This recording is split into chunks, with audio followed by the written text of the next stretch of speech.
I know as far as my accolades and everything that I have, like that can't be taken away from me. And it's something that that'll be there forever. So that's the only thing that I would say kind of like keeps me afloat when the football conversation comes about and, hey Braylon, what happened with football and this and that, and kind of my accomplishments are the only thing that kind of that's like the only positive that I see that from that entire situation, kind of just because it's something you can't take away from you.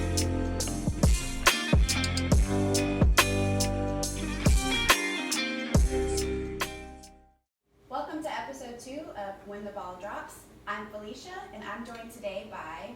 I'm Braylyn Cook from Atlanta, Georgia. So Braylon, thank you for joining us today. I know that you are here to share part of your story. So before we get into that, tell us a little bit about you. Where are you from? I'm from Atlanta, Georgia, born and raised. I went to college at Morehead State University in Kentucky, and that's my background. Okay, so tell us a little bit how you got into football in the first place. I started playing football when I want to say 4 or 5 in South Atlanta, and my love for the game just grew. I was kind of going back and forth between football and baseball. Baseball was my favorite sport, and then some things happened. I had to get surgery and whatnot, and then football just took over, and now I love football way more than baseball. So that's kind of how that happened and transpired. Okay, so you kind of grew into your love for football, and Right. then you realized, Yeah, for sure. I really like it here. Yeah. Okay, good. So tell us about your time at Morehead State. Being from the inner city in Atlanta, Georgia, and transferring up to Morehead, it was kind of a big difference for me because, for one, I've never been away from home, and I was kind of by myself. And like one of my best friends growing up was at Georgia Tech, so all of my friends was back home, and I was all in Kentucky, so that was just something I was on my own. Yeah. But my brother told me something. He told me I forgot. It was my freshman year, and he was telling me, you got to be comfortable being uncomfortable. And that stuck with me, and kind of it just grew because I was wanting to go home every weekend. And I just really wasn't feeling it. I'm not gonna lie to you. I wanted to transfer. It was just a lot going on for me. I just had to grow up, mature. Just kind of get used to being on my own. But in the end, it worked out for the best. So, I don't regret it. Yeah, I mean, it's difficult leaving home, and not only leaving home, but doing it by yourself and being in a new environment. So I think what you were talking about a little bit is about stepping out of your comfort zone, which we all know comfort zones are nice because they feel familiar and safe, but where we really grow is when we step out of it. So it sounds like for you, going to Kentucky, really trying to put the effort in to adapt and have a new life there. Yeah. Okay, good. So after you get to Morehead State, did you instantly started playing football? Like, did you get there on a scholarship? Yes. Okay. So I had a scholarship, and so I went up there, and I was playing safety. I went up there playing safety, and then we was going through camp, my freshman year camp, and they moved me to corner, and then but going in, I didn't, I wasn't really expecting to start like as a freshman at least, like somewhere, my junior year, senior year, something like that. And I was basically making plays, I'm gonna say, in probably like the 6th game. I was starting as a freshman, and ever since then, I was just, I had to start a job ever since then. So, it was, that kind of helped, with my transition, gave me a lot of confidence, and so, all that kind of growth me into, where I am now. So even though football wasn't your first choice, it sounds like it was meant for you. I would say that. Yeah, I would say that because I was always good at it. I felt like I was better at baseball. So, Okay, that makes sense. So as the show is called When the Ball Drops, we all know that you're here because football didn't work out. So tell us about kind of where things took a turn and football wasn't in the picture anymore. Okay, so my senior year, my junior year, I had an outstanding junior year, and I picked up an NFL agent, like a certified NFL agent or whatever. And he was kind of like taking me through the process, telling me like what teams was interested in, how this was gonna go, how that was gonna go. And I had a lot of Canadian League teams and like arena and stuff like that. I think like one NFL team was asking about me, or 2. I had a lot of Canadian League teams, and then so going into that, I balled my senior year, all conference, just like a lot of accolades or whatever. So I really had no idea as far as my plans, as far as like when my senior season was over, went to an all-star game, made plays at the all-star game, talked to some teams, nothing too serious. And then I did my pro day. My pro day went well. And then, you know, my agent sent like my info out and whatnot. Had some scouts there or whatever. After my pro day, I still wasn't getting the feedback I was wanting, because for me, it was honestly NFL or bust. You know, like, I don't want to go play Canadian or Arena, you know. That's just me personally. You know, I wanted to go big. Yeah, so that's just kind of where I was mentally. So the feedback I was getting, like, you know, my agent's telling me, like, yeah, you know, I want you to go up here to Canada. They want you to come play up there, blah, blah, blah. Then you could, you know, get some film, send it to the NFL. We can see who wants you. You got so-and-so interested and whatnot. And at the time, I was, you know, I really don't know, but mentally I was really just trying to figure it out in a sense, because I didn't really know what I was going to do. And I also had another year of school left. So it was kind of, and football season was over, so it was one of those things where my agent wanted me to go train, basically, and just, you know, like, basically forget school for a semester. We're going to focus on you and football. And I was on the other end of, I could kind of work out at school with, like, my strength and conditioning coach. But I didn't want to drop out of school because, like, I have an engineering degree, so that's kind of a big deal. So, like, you know what I'm saying? That was kind of always my backup plan. And the feedback and energy he was giving me, I kind of really wasn't trying to go down that lane of, like, being one of those people who had to grind for years to get to the NFL and they finally got their I don't want to be that guy. You know, like, I didn't feel like that was my story. And so is that what you were hearing from him? Kind of like... Yeah, it was. We was leaning towards going to the CFL. Okay. Yeah, so, like, I could have went to go play this, but it was more so NFL or bust for me. And can I ask you about that? Yeah. What goes into the process of deciding what your football career is going to look like? Honestly, it was, because I really had, I'm not going to say I didn't have no one to talk to. I kind of had my agent and my brother, in a sense. My brother coaches college football up at Army. But as far as, like, you know, I really didn't feel my mom in on it. She's not a sports type of person anyway. So it was kind of me, my agent, and my brother. Like, my coaches really wasn't in on it either. So most of the decisions made were me. I probably went about it the wrong way. I probably did make some wrong decisions. I could have gave the CFL a shot, probably, like, because you never know. Right. But it was more so just, I don't know, I just felt like things weren't really going how I wanted it to go. So, you know, it was kind of just one of those things. I just had to take it to the chin, like, you know, like football's over in a sense. And I wouldn't even say it was emotional. Like, it was emotional, but I don't know. I knew I had a solid backup plan. So that's what kind of, like, took all the, like, but for the most part, it was a little embarrassing, kind of. I would say embarrassing. But, I mean, at the end of the day, you know, I feel like I bounced back from it, and, you know, I'm kind of,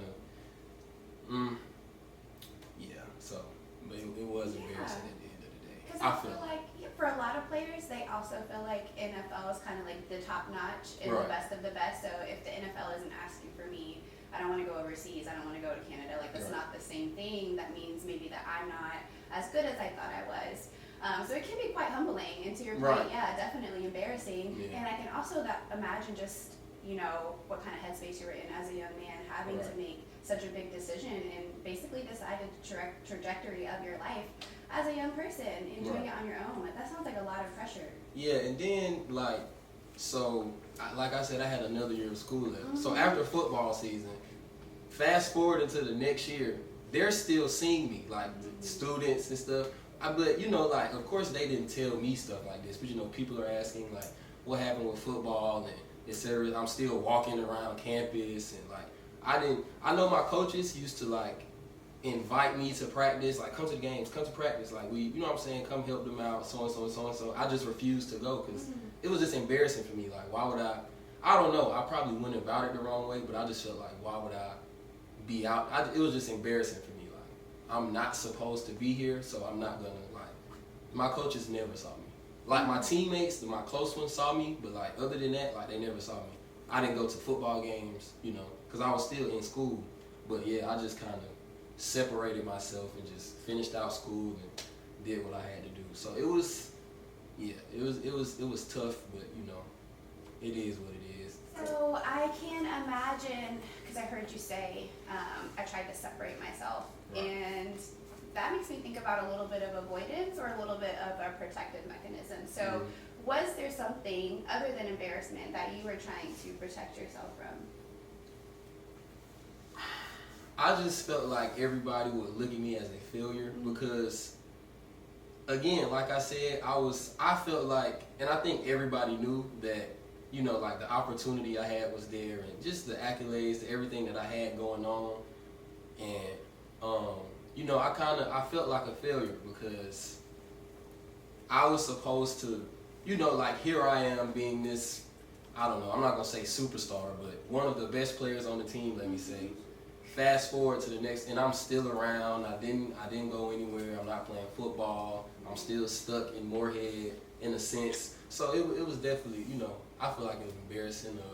I felt like I failed at what I worked so hard at for, I don't know, since I was 4 years old. But I mean, you know, it was tough. That's all I can, yeah. Yeah. It was So very there's feelings of feeling like a failure, feeling like maybe you let yourself down, Right. people around you down. You know, you invested a lot in yourself, other people invested a lot in you, and then it's kind of like, what do I have to show for it? Yeah. Yeah. Even Go like, ahead, I'm sorry. no, you good. Like, I even have like at the time, cause my family knew what was going on as well, just from reading articles and stuff.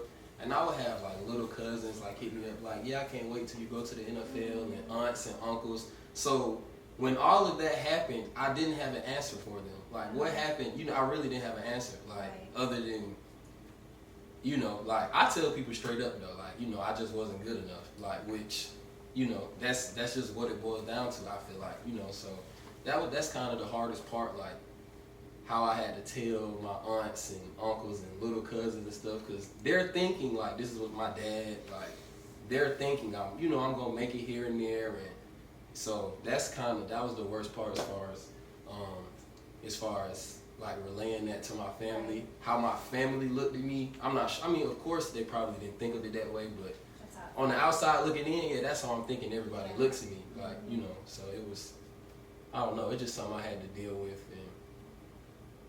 I still feel like, I don't know, I don't feel like I have to deal with it, but you know, people like still ask me, still tell me like this about football and why you didn't, and you know, I really don't have answers for them. So other than, you know, just biting the bullet that I wasn't good enough for, you know, so. So I want to go back to something that you said, because I think it's relatable for a lot of players. So you mentioned you didn't make it because you weren't good enough. Right. How true is that statement actually for you? I know I was good enough. I know I had the qualifications, let me say, to make it to the NFL. Just given, again, I went to a smaller FCS, which is D1AA, a smaller FCS school. So, you know, given my circumstances, and we had a losing season my senior year. Yeah, we had a losing season my senior year, so we weren't that good either as far as we had a losing season. So given all the things that added up, small school, team wasn't that good, you know, but he has these accolades and stats and whatnot. So like I said, given my circumstances, I felt like that kind of played a big part. Because if I would have done what I've done, like as far as my stats and my play at like any other school, as far as like FBS, I feel like I would have went to the NFL, like probably would have got drafted. But you know, like it's just one of those pills I had to swallow, given my circumstances and, you know, everything that I was surrounded by and what I had. Does that ever haunt you? Feeling like if you had just been somewhere else? I think about it all the time, yeah. Like every week probably, you know, but you know, I never discuss it, but you know, it's something that I know deep down that, you know, like giving me different circumstances that I would have, you know, or had a better chance. I'm not gonna say I would have made the NFL, but I would have had a better chance. I feel like. So at the time that all of this was going on for you, you know, just getting there, playing football, excelling, doing really well, and then finding that the picture isn't coming together as you thought it would. Right. Did you ever think to share with anyone in your family, especially after deciding not to play football anymore, like what you were really going through? No. Why is that? Probably, I mean, I would have discussed it with my brother per se, because he's kind of like, you know, I kind of modeled my entire life after him as far as him being my role model. But as far as other people, because again, I felt embarrassed to even, you know, because my family's looking at me as if, you know, I'm going to make it and etc. And it's the cliche, but like, no one in my family really has money. So I was looking at it from that's kind of one of the main reasons why I wanted to do it, to be that kind of, you know, that hero, I would say, for my family. And you know, after that happened, you know, I still don't want to talk about it. I mean, I will, but it's nothing I want to discuss. It's just, you know, it didn't happen. But you know, again, thankfully, no one has ever came to me and asked me about it, because, you know, again, it's embarrassing to me in a sense, at least when my family, you know, if my family was to come to me about it, because, you know, everyone was expecting something, and of course it didn't happen. So, you know, it's So something I have to deal with. essentially, no, because Right. you just didn't want to see the reaction of. Okay. And I know for our generation, social media is a huge part in everything that we do. So I can imagine that also added a layer of, you know, negative feelings towards everything that was going on. Yeah, because I'm not gonna lie, anytime like the school would post me or something, or I would repost it, or I would post it on my story or something, and so everyone was, all my followers and whatnot would see it. So I somewhat kind of regret kind of like promoting myself on my page as far as my accolades and this and that, and Braylyn Cook does this, and Senior Bowl coming up. You know, I kind of regret putting myself out there like that, because again, in the end, I didn't make it to where I thought I was gonna go, where everybody else thought I was gonna go, you know. And so social media kind of, that's probably the worst part about it, you know, as far as just posting all of that stuff on social media, everybody seeing it. And you know, social media is kind of toxic in a sense. For sure. I wouldn't say it was for me, like in the end, but I do regret kind of putting myself out there like that on social media as far as my football career. That's something, if I did it again, I wouldn't kind of put it out there like that, how I was doing it at the time, like posting myself and pictures, and just, I wouldn't take the same route I did as far as on social media. That's kind of something I had to learn. So I know social media sometimes gives us the feeling that we can only post about like the good stuff in our life. So when I hear you say that, it makes me think that you can only essentially be proud of yourself or your accomplishments and the things that you've done if they work out. Not necessarily, cause it happened, you know, kind of in a sense, like the accolades and stuff are still there. It's just the idea that I failed at something that I was going so hard about. And you know, like, people can make fun of you about it and clown you about it. And I'm not even saying that like people's opinions matter, but at the same time, in a sense, I do care. Like, I'm not sure how much, but I do care what people, like how people portray me, how they see me, my family, you know what I'm saying? Like, you know, like they say you're not supposed to, like, oh, you're not supposed to care what people think about you, et cetera, but I, you know what I'm saying? Like, if all of my followers think I'm a failure at, you know, like what I was so good at or what I was boasting about myself about, you know, then I would care for sure. Like, so that's just, I know I'm not supposed to, but at the same time, you know, like, I know there are people who probably think that, like, oh yeah, this man, you know, so that's just something I have to, I guess, kind of deal with still to this day, but, you know, I guess it is what it is. So. I think what you're describing is kind of like the essence of the show, when the ball actually does drop, what that looks like for you in terms of navigating through life, being on social media, all of that. I think for a lot of people, there is that sense of embarrassment and failure, and so I do have all these pictures to show of this Right. thing that I was really working for, and that I'm not doing that thing. Right. And I say that to say that it was still a big part of your life, whether it worked out or not. Right. And I think working through that and showing people that you can still be proud of the things that you've done, even if they didn't work out in the way that you hope. Mm-hmm. Like, there's still hope on the other end, which is like what I meant when I say that's the essence of this show, right? Right. Like, things don't work out, but when the ball drops, life isn't over. Right.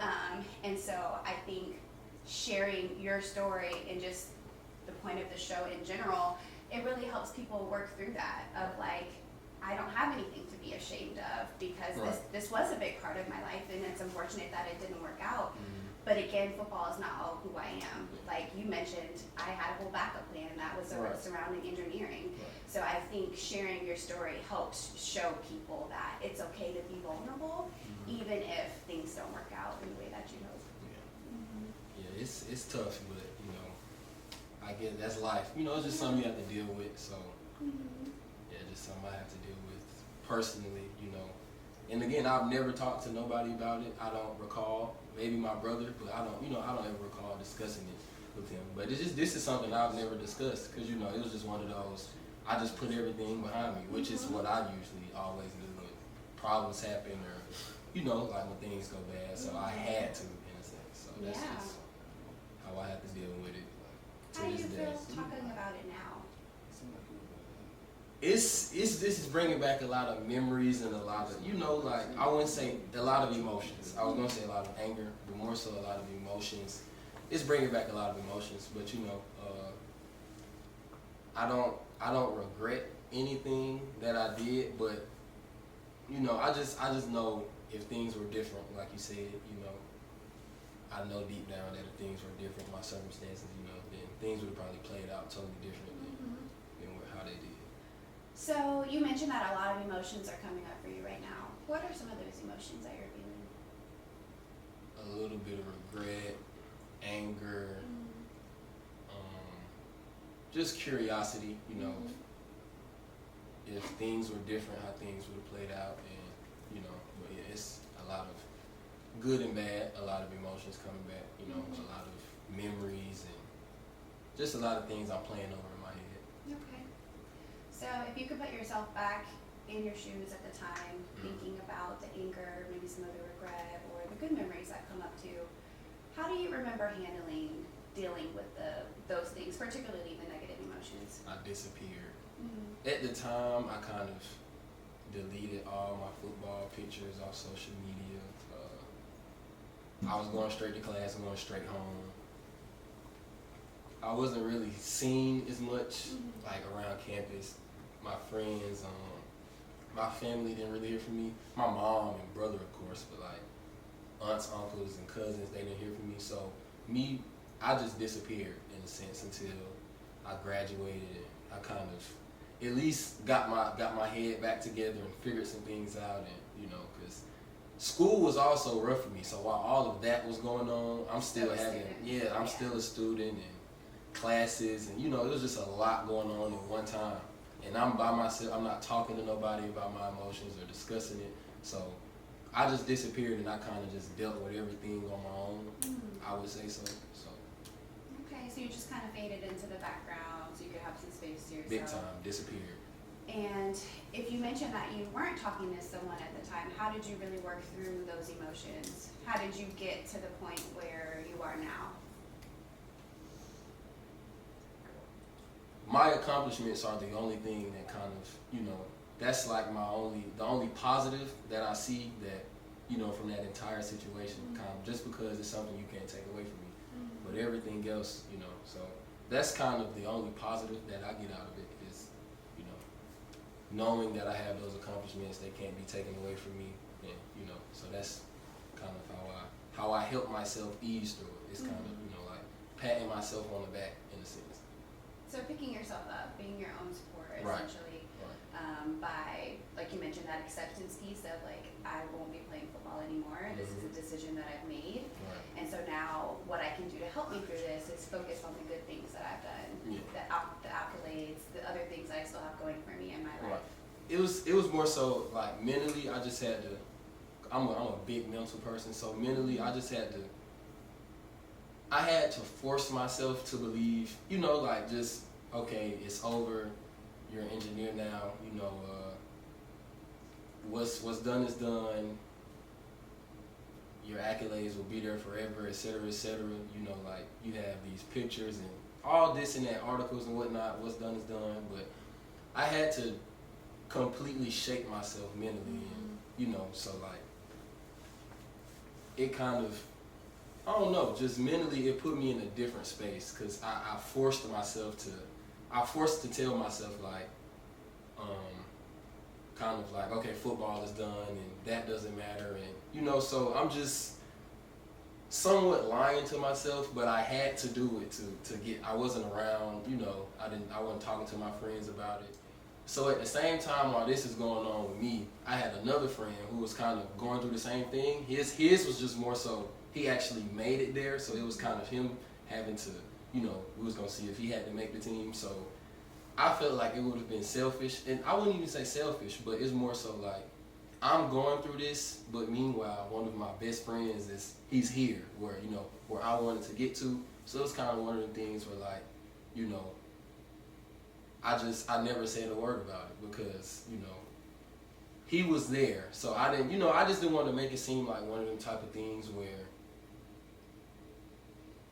like, my feelings or my emotions or like my situation mattered more, because at the time, like my situation did not matter more than, at least I felt like, than Corey's, because, you know, he actually made it there to the 49ers, so that was more of a big deal than me feeling like, oh man, I didn't make it, you know. So I just, you know, I never talked to my friends about it, because, you know, we're all thinking that, you know, he was gonna do it for us, for him, you know, in a sense. So I just, you know, that's why I never just discussed it with anybody, because we at the time we were all watching him now. You know, it kind of just like, yeah, like I'm done. All right, cool. Now we're watching him, and he about to, you know, he's gonna make it for all of us in a sense. So yeah. Something tells me that, because I remember with talking with Corey, he also wasn't talking to people, right? And you're telling me that you weren't talking to people about this at the time either. But something tells me that had you guys talked to one another, you could have been a support for each other, because you are having such a parallel process, regardless if he's went a little further or not. Right? It didn't work out for him in the end either. And so I'm wondering, did that ever occur to you of like, we are going through the same thing and maybe we could really lean on each other during this time? No, because I'm not knowing what he's going through. You know, I'm only thinking the good as far as his situation. Okay. You know, I'm thinking the good, hearing somewhat good news, and, you know, good news on his pro day and stuff. So I'm not necessarily thinking he's thinking the same thing I am. But like you said, had we, you know, discussed it, it probably would have, you know, helped me, helped him. So. So we're talking about regret, we're talking about anger, we're talking about isolation, we're talking about pressure and feelings of failure. And I noticed that you're smiling throughout our conversation. And so I imagine for the viewers, that can be a little contradicting. Can you tell us why? Again, this reaction? I'm a mental person, so mentally, if I've already put it in my past, I don't want to harp on it as far as what happened in my past and this and that. So I'm just, you know, I'm more so, I don't know, smiling through the pain, or I'm not, you know, I'm not really sure, but mentally I have somewhat put it in my past as far as my football career. So, which again helps me a lot, because I still think about it all the time, every day. I literally watch football every day, highlights, something every day. So of course, but like mentally, I just had to accept that, you know, like that's over in my life. I had to put it in the past, and so. So it sounds like you're talking from a place of being present, and in this present moment, you feel mostly okay with where you are. You found some form of acceptance. Somewhat. Okay. So what is the difference? Because I heard you say you don't want to harp on things. So what's the difference between harping on something and healing through something? Because when I think of healing, that means dealing with whatever you're going through, Right. so that it doesn't keep showing up for you. Right. And you don't have to keep reliving these negative feelings. Mm-hmm. Whereas harping is dwelling and remaining of living in the past almost. Right. So tell me, how do you differentiate between the two? Harping and healing. Again, I never wanted to be that person who constantly, because again, I think about it so much, I don't want to constantly talk to people about, you know, this is how I feel, and I feel like if this would have happened in my career, then I would be here, and had this happened, and had this happened, I would be over here, and I feel like I was good enough to, I don't want to be seen as one of those type of people. You know, in the sense how people say, like, they don't want to be the old person who's always talking about what they did in the past. I would never be one of the people. I don't want to be one of the people, which is why if someone doesn't bring it up to me, I'll never bring up my football career, where I play. Like, I would never mention what I did with football if someone doesn't mention it. I don't want to be one of those people, because at the end of the day, it sounds, you know, like it's billions of people on this world. So I know I'm not. It sounds. This is just how I think. I know I'm not that important to every time I feel this way and it comes to my mind that I need to discuss it, and because I think about it all the time. So I just, you know, it's more so mentally. I try to, like you said, I try not to harp on it mentally. But me, as far as healing, I wouldn't say I haven't fully healed, but I have no other choice. So that's just where it's come right now. I have no other choice but to heal. I can't, you know, because life goes on. So I don't, you know, I really have no other choice. But I guess you would say moving on from it, or just healing from it. So, like I said, I had to kind of do it myself in a sense.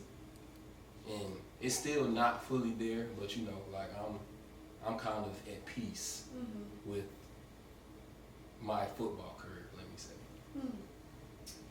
Have you ever considered that the reason why this comes up for you so often is because you haven't talked about it and it needs space to be felt and heard and validated? I could discuss it, yes, but again, I'm like a football fanatic, so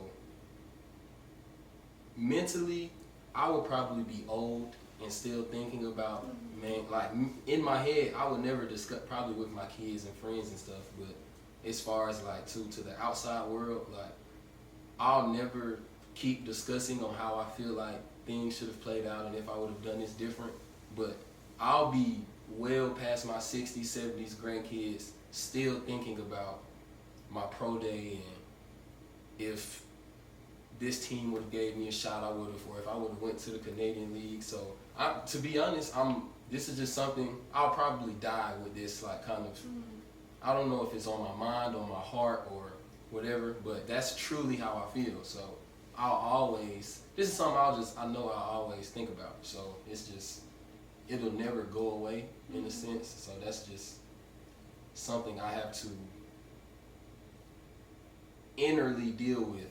You know, I can talk about it, but I don't think it'll ever, like my true emotions, I don't think they'll never go away with anything. Something I truly feel, you know, it'll never go away ever. So how are you dealing with it? Like I hear you say, I'm doing the inner healing or the inner work. Right. What does that mean? Like what have you done? Covering it up. Oh. Covering it up. Not talking about it. Just not discussing it, not talking about it.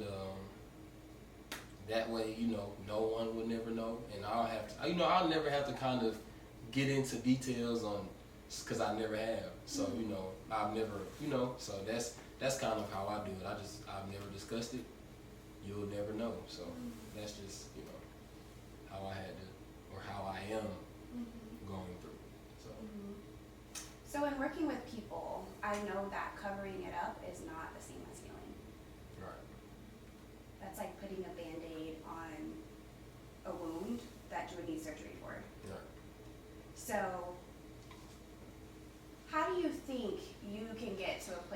true healing other than covering it up? Because I guess what I'm really asking is, what does covering it up do for you?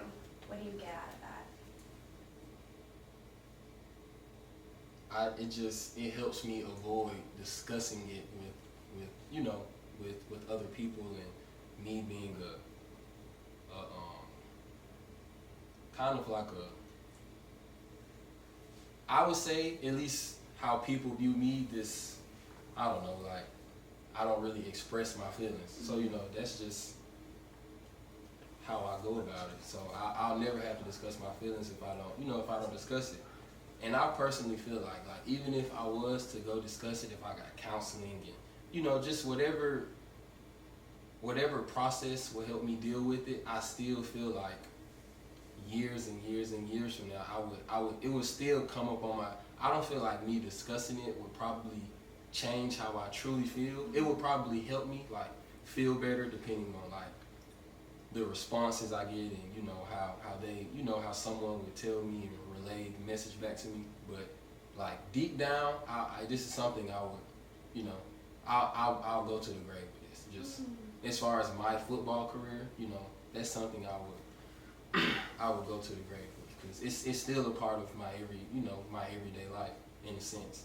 Not playing it, but watching it, sports, gambling, just stuff like that. So it's gonna bring back memories, and I have little cousins who play, and et cetera, et cetera. So I feel like me discussing it with someone, or if I got counseling for it, probably at the moment it would make me feel better. But I know deep down that I'll forever feel this way about the situation, and have my little regrets here and there, and so this is something it'll probably be on my mind forever. But and I know that, so it's just one of those, how are you going to deal with it, in a sense? If I wanted to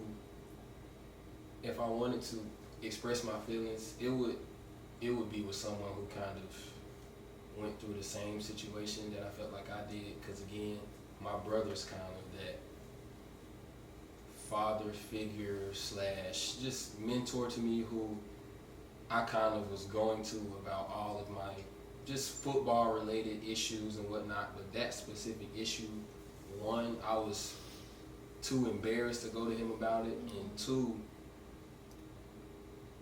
me and him had kind of different paths like that.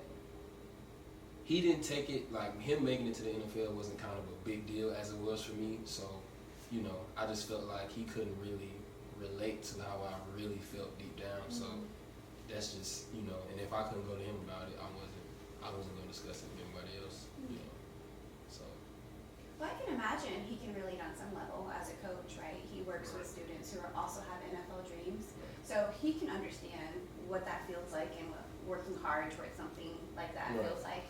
And then also I'm wondering what about your teammates? Because I can imagine you weren't the only person on the team who didn't get to go to the NFL. So did you ever think about reaching out to people that you knew of that also had those same dreams and didn't work out for them? As far as my teammates, my closest friends, my roommates on the football team, they never had big NFL dreams.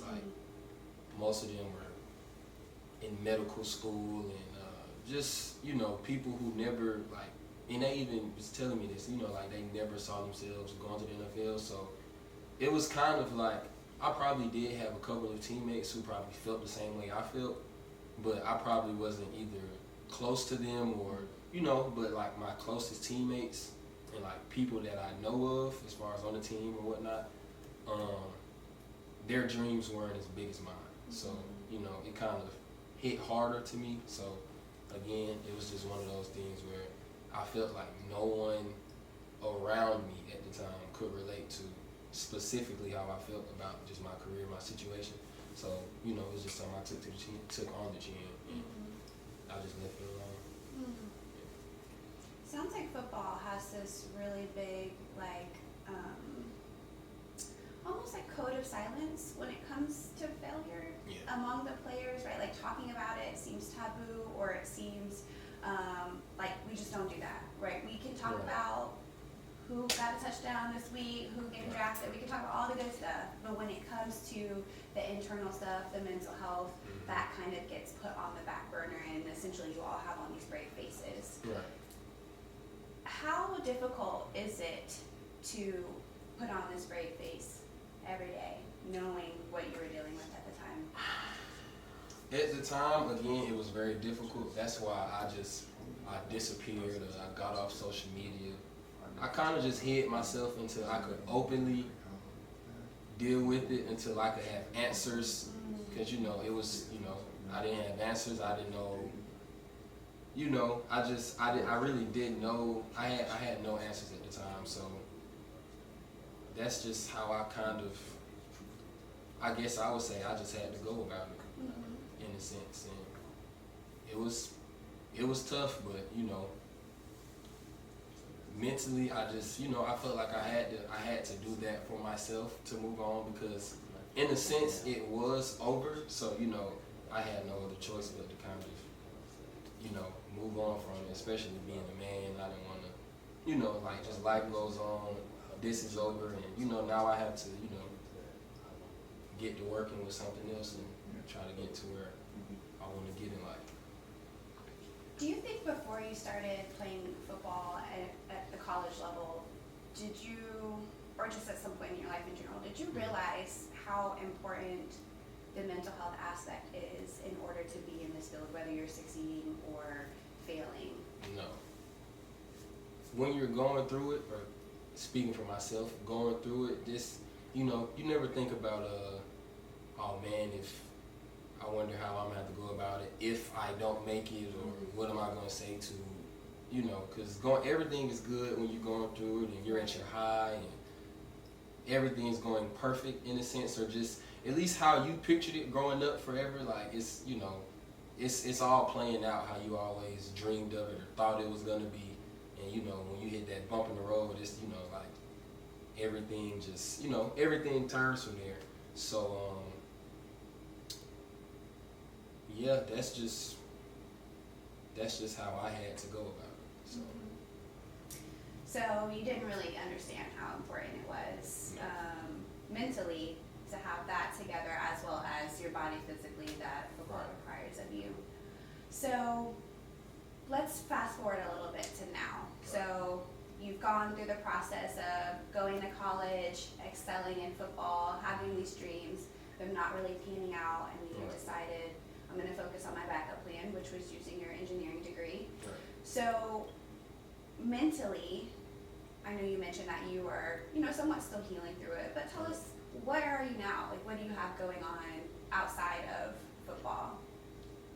Well, right now, I'm a civil engineer at the airport, Hartsfield-Jackson International Airport.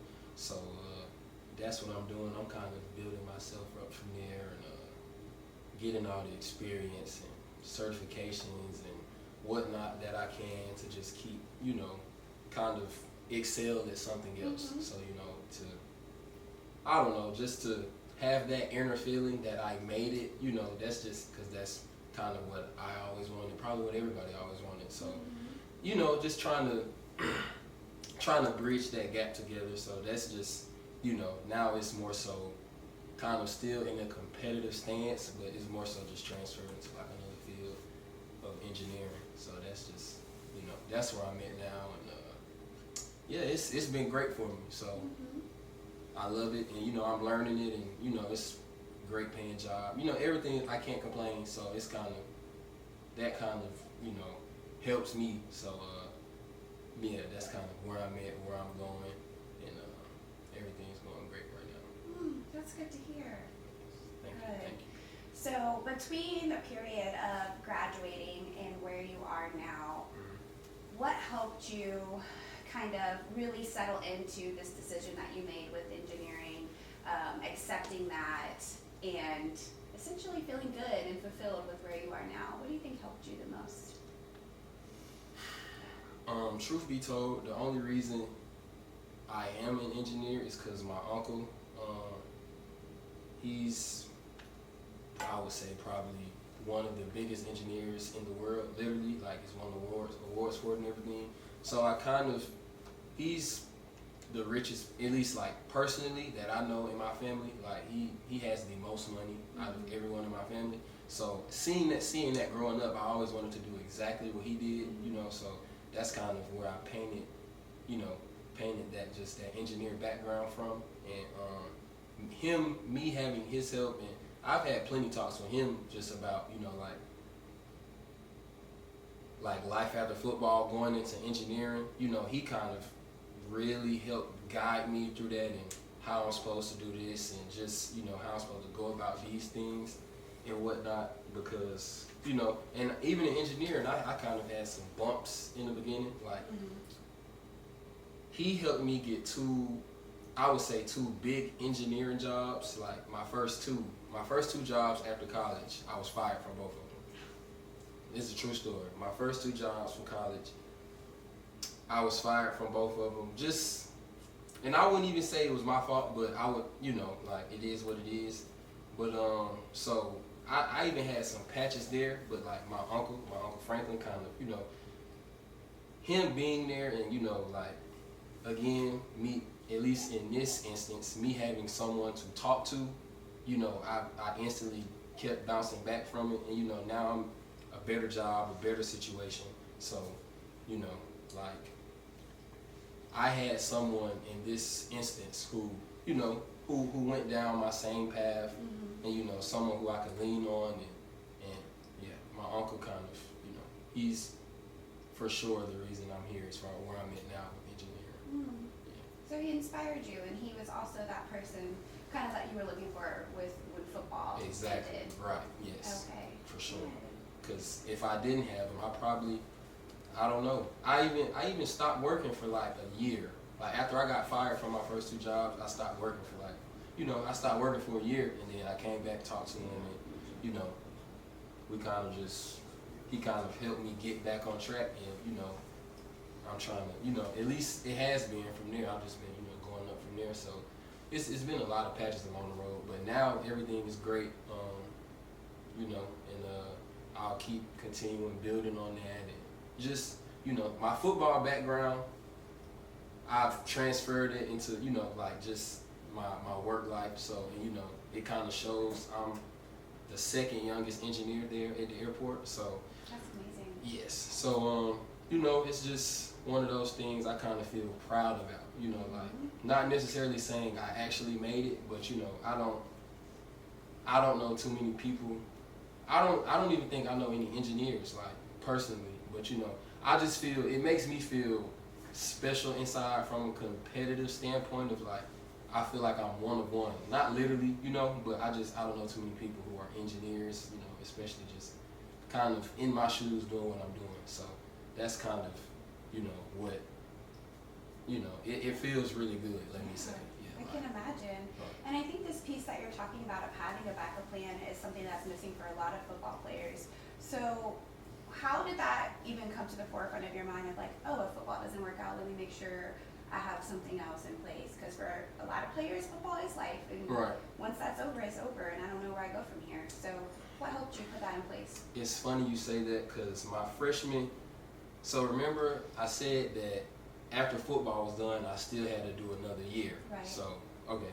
So my freshman year, second semester, my godmom called me, and we was talking about my major, and my major was like business, I think. It was something easy, because I have a business minor, so it was business. And I was telling her about my business major, and she tells me, like, she was like, growing up, you know, you always said you wanted to be an engineer. Whatever happened to that? Like, they make good money, you should, you know, I think you're trying to take the easy way out. And I was like, yeah, you know, my class is easy. I just, you know, I'm focused on football. This is what I'm telling her. Like, my season's going great. I just started my freshman year, you know, so I'm on my high horse, and mentally at least, like, yeah, I'm going to the NFL, you know, I'm here. And she kind of was like, no, you need to, like, you need to, she's that kind of person. You know, some people are like, yeah, get football in your all. She was the opposite, like, no, you need to have this backup plan. They make good money. You're good at math. Right, yeah, you always wanted to be an engineer, so do that. And my sophomore year, going into my sophomore year, that first semester, I changed my major, and that's just kind of how the engineer just jumped in there. So, but at first I wasn't, I really was, you know, just, I'm going to the, that's what I was thinking. I was young, you know, just, yeah, so what's the easiest classes, I'm gonna do this. That's where I was. So that's how the engineering tied into it. My godmom kind of just, in my second semester, I changed my major, and that's. Well, shout out to your support system for showing up and you know, keeping you from being so one-track minded. Right. I think that is extremely important, just in general with anything that we do, but especially with football. So I'm wondering, do you think you would have had more of a difficult time getting over the fact that football is over had you not had this backup plan in place? Yes, for sure. Yes, because I don't know what I would have been doing, you know, but I honestly don't know what I would have been doing, but yeah, it would have been, you know. And again, that's just like in the end, that's kind of what really, you know, like kind of helps sets it off from what happened in my football career, just knowing as far as my engineering background and kind of where I'm at and where I will be going, you know, that kind of just helps me because, you know, like I failed here, but I'm successful here. So it's just kind of one of those, you know, and I can live with that. So that's just, you know, but had it been a complete opposite, I failed here, I'm not doing nothing and kind of, but, you know, I failed in football, you know, I guess as you can say, but like right now in life, you know, I'm at a very great point and I'm kind of, you know, I'm taking off from there, so that kind of helps. That helps balance, you know, like in the end, that helps me balance mentally with, you know what, like this didn't work, but I made it here. So just to put it in simple words, like football didn't work, you know, but I made it here. So that's just, yeah, that's so the greatest part about it. More than one way to be successful. Right. Right. Yes. So to kind of like tie all this together, just thinking about everything that we've talked about, right? We've talked about the emotions that you felt at the time, how you handled them or did not handle them.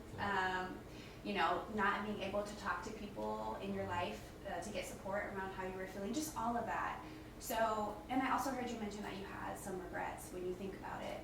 So if you could share something with the viewers who are maybe in your space or kind of, you know, dealing with the same thing that you have been dealing with, what would you share with them now that you have the hindsight and the knowledge of what happened that you have now? I would say that it's good to talk to someone about it. You know, there's people out there who feel exactly how you feel. Talk about it with people. I would say a backup plan is always good, you know, just in case that happens. But for the people who are more so, I'm going to commit 100% to football, then, you know, I'm all for that as well. But, you know, like, what I had to learn was that, you know, everything comes to an end. And, you know, everything just doesn't go how you think it's going to go as planned. You know, that's life. So, it's always out there someone who you can talk to about things, you know. It's always someone who can kind of relate to what you're going through. No one would never know what you're going through if you don't talk about it. And, you know, it's just more to life than football. Is what I can say. It's more to life than football. Yeah, I think that was great. That was a great message to send. And then I think it's also important to highlight that having a backup plan doesn't mean that you don't believe in yourself or that you aren't confident in your abilities and your dreams. It just means that you're having your own back, right? Like you're setting yourself up so if things don't go as planned, I don't feel like I don't have anything and that I am a failure, right? Like you mentioned, there's more to who we are as people than what we do career-wise. There's so much more to us. And so really having a backup plan is really just a safety net for yourself, for your mental health, for, you know, your support system, because at the end, it all stems back with us, right? Like it starts with you and who you are. And so bottom line in whatever you do in life is taking care of yourself. And sometimes that looks like having a backup plan to the dream. And be the best at it. You know? Exactly. Us being competitors, be the best at whatever you're doing after life, after football. So be the best at it, you know, same kind of competitive spirit, be the best at what you do, you know, as far as when football is on. So do you have any last words for our viewers? I would say